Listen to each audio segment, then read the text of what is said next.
The Rodrigo Duterte era in the Philippines is about to end. And what does it mean? Well, it means the rise of a China hawk who will change the Philippines and the Indo-Pacific forever. Hi and welcome to TFI Global, the foreign affairs and geopolitical analysis arm of the TFI Media Group. I'm your host Vedika. Let's begin. Malasanan Palace will witness a next occupant in the coming months as election season edges nearer in the Philippines. And as it goes, the news may not bode well with the authoritarian masters in Beijing. President Rodrigo Duterte is known for his flip-flops on the China front, is going to hang his boots, and he's going to be replaced by a fierce China hawk. There are two main candidates in the fray: Ferdinand Marcos Jr and incumbent Vice President Leni Robredo. Both of them can be described as Duterte's allies. But there's another similarity. Both of them promise some strong anti-China measures despite their proximity to Duterte. So, how did China manage to win favor in Manila? And how it is all set to lose favor with the Filipino government all over again? Let's find out. Hey, it's me, Atul. I started this channel. We started small, we went big. Suddenly, the Whitey police was after us. We dodged and ducked, but the algos got us really bad.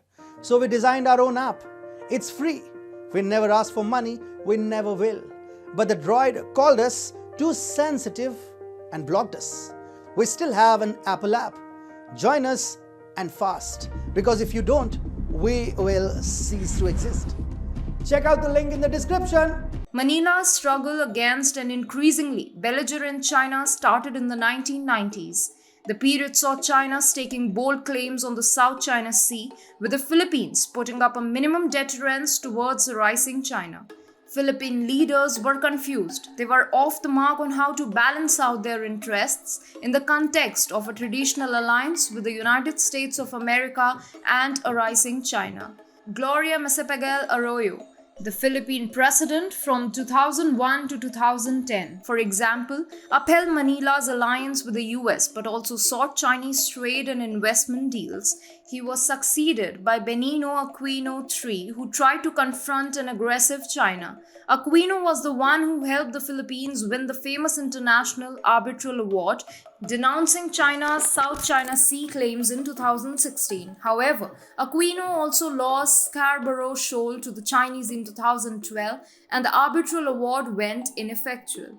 Aquino was succeeded by Duterte, and this is where the Philippines story of one step forward, two steps back materialized. Duterte came to power on the premise of fighting Chinese belligerents, but after coming to power, he started securing Chinese investments and cancelling key security mechanisms with the US, like the 2014 Enhanced Defense Cooperation Agreement and the 1919 Visiting Forces Agreement.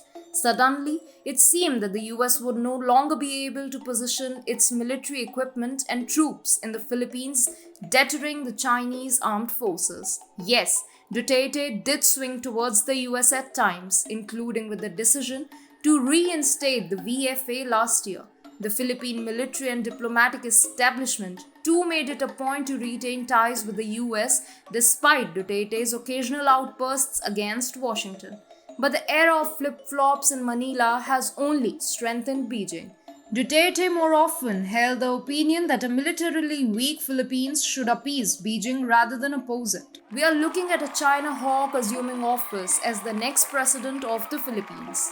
Firstly, no one can win the upcoming presidential polls without laying down tough policies against China. A 2019 survey found that 93% of Filipinos wanted to regain control of China-occupied islands in the South China Sea. So we know for sure that anti-China sentiment is picking up in the Philippines. This is why the frontrunner in the polls, Ferdinand Marcos Jr, has called for a Filipino military presence in the South China Sea. He says that it will help Manila defend its economic rights. Rodrigo Duterte's eldest daughter is Bongbong's running mate, yet he's promising enhanced Filipino military presence, which really shows how anti-China sentiment has surged up ahead of the polls. The other candidate, Leni Robredo, promises a multilateral coalition to tackle Chinese maritime aggression. Once they get elected, they will also get rid of Duterte's baggage and pursue a more independent and hawkish policy against China.